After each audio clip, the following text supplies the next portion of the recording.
Hi everyone! So welcome to our another vlog. And nag-decide kami magpunta rito sa Ayala Triangle Gardens, located dito sa may Ayala Avenue, Makati City. And ayan, dahil Christmas season na naman, eto at buhay na naman ang Ayala Triangle Gardens.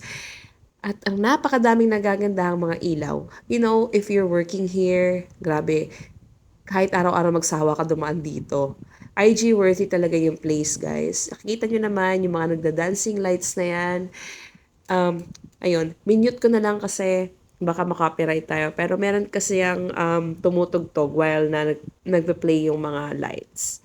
So, perfect to sa mga magbabarkada, sa pamilya na may mga kasamang mga Junakis. Mag-enjoy dito yung mga bata, promise.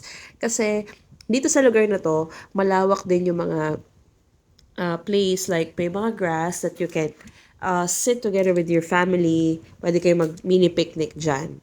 Speaking of picnic, pumunta kami dito kasi gusto namin matry yung mga iba't ibang klaseng pagkain. Meron daw kasing food stalls dito, parang food street siya. Isang mahabang daan, ayan, kung saan may mga iba't ibang klaseng food na binibenta rito. Merong mga savory dishes at meron ding mga desserts. At meron ding mga non-food merch. Hindi ko na lang na-document, pero meron dito mga kagaya ng mga binibenta na damit ng mga pets. Kasi maraming pet lovers dito. So yan, ito yung Shendo cookies. Nagtitrending yan sa TikTok. Hindi nga lang namin na-try, pero yeah. Dahil sabi nga nila, kung saan maraming or mahaba ang pila, doon ka pumila kasi masarap daw. So, tinry namin tong shawarma rice. Okay naman siya. Actually, it's 8 out of 10 for us. 150 nga pala yung isang serving niyan. And then, eto, nagka-crave kasi ako matagal na ng cheesecake. So, sakto, nakita namin tong frozen cheesecake on stick ng Crave It. As you can see, may mga iba't ibang flavors dyan. Nilalagyan nila ng coating, merong matcha, meron din chocolate. Tapos mamimili ka lang kung anong flavor ang gusto mo. Ang napili namin is yung Nathaniel.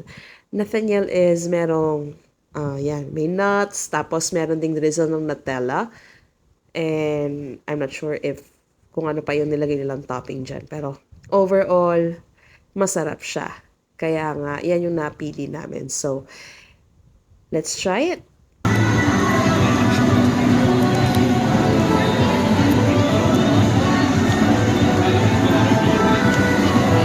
Ano?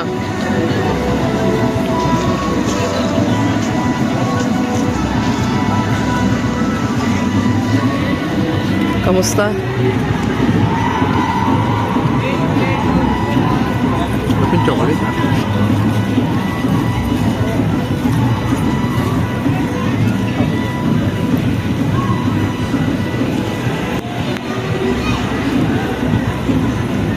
Ano?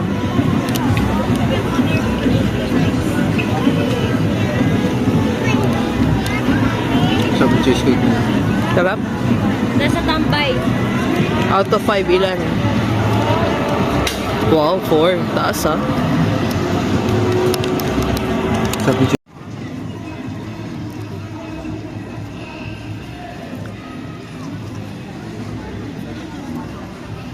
Hmm. Diba? Hindi siya puro tamis. Yeah. Nandun yung tartiness ng cheesecake. Tapos, parang may citrus. Masarap nga eh. Actually. It's from Crave It. Ewan ko kung makikita. Hindi, dito na lang. Yan.